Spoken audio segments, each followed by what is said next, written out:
Hello, everybody, and welcome to Profiling Evil Reacts, and this video on the family court battle over visitation of Maya Millete's children.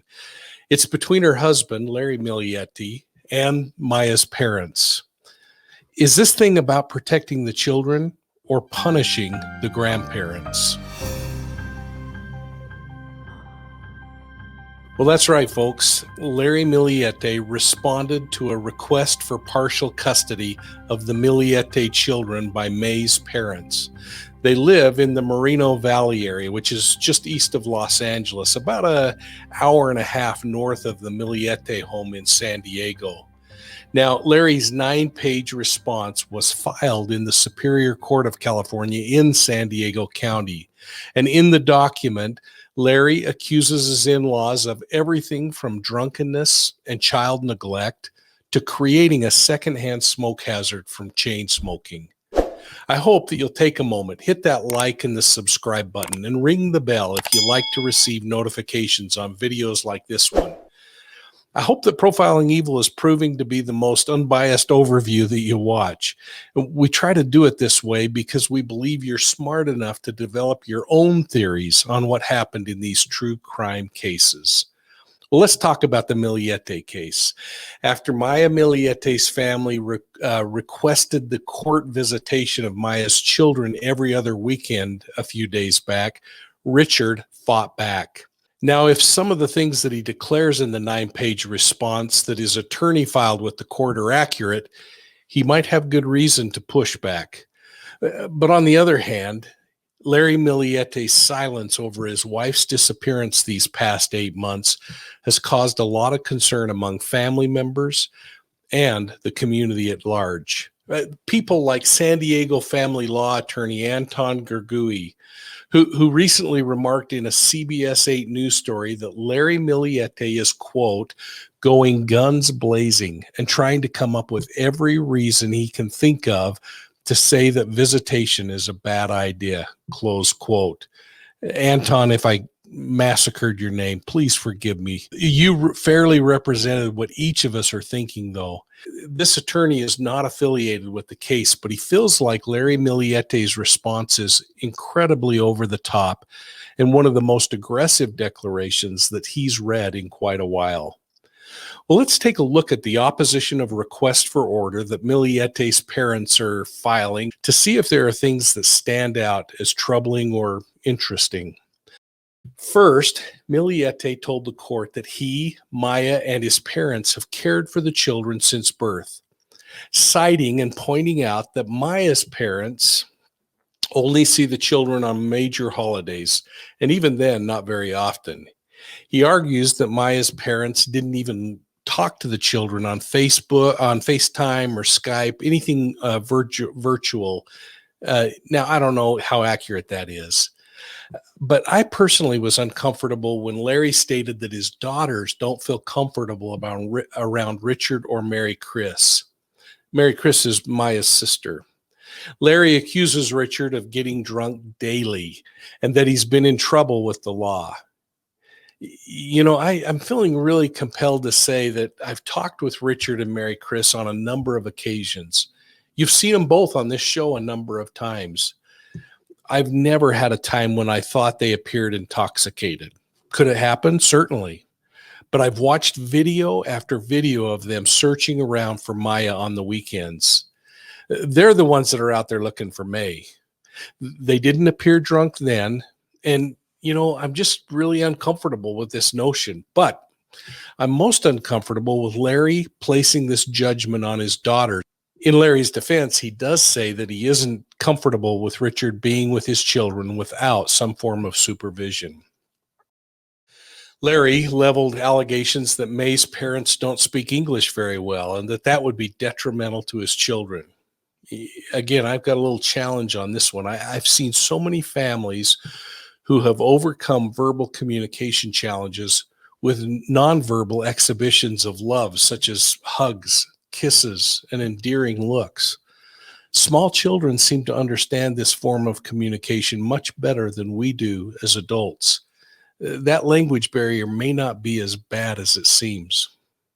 I also found Larry's challenge that his children do not consider their cousins to be best friends as kind of a poor argument for keeping the families apart. Now, I get that the cousins may not be best friends to each other, but cousins offer something much stronger. They offer community, family unity, and love, and a reminder of who their mother is. I mean, would that be a bad thing? Larry Millete argues that his children are, quote, safe, very happy, and healthy despite the situation in regards to their mother, close quote.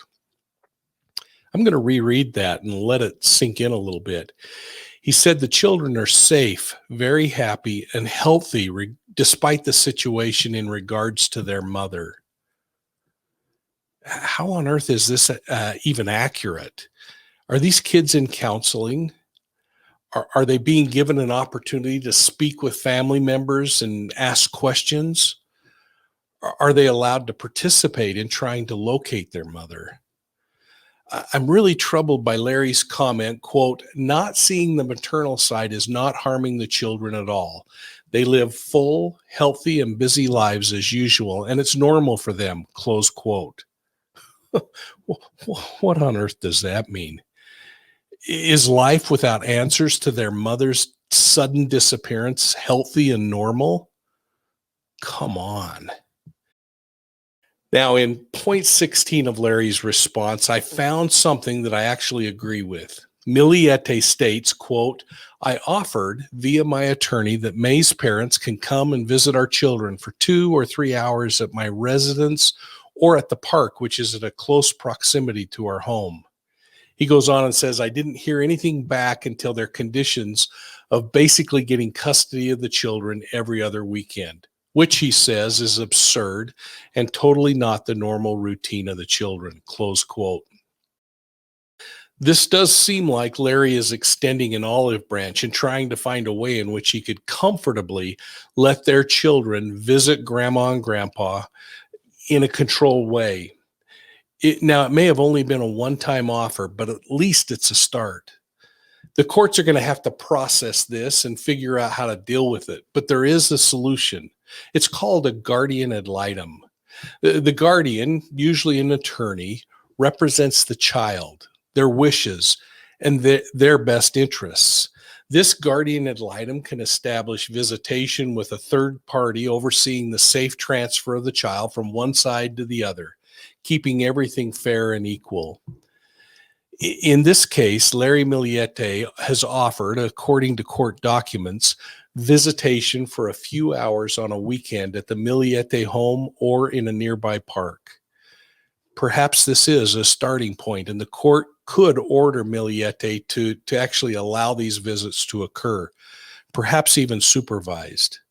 But either way, it's a starting point, and I hope that May's family will jump at that invitation and petition the court to rule that way so that they can seek out other remedies and still get access to the children.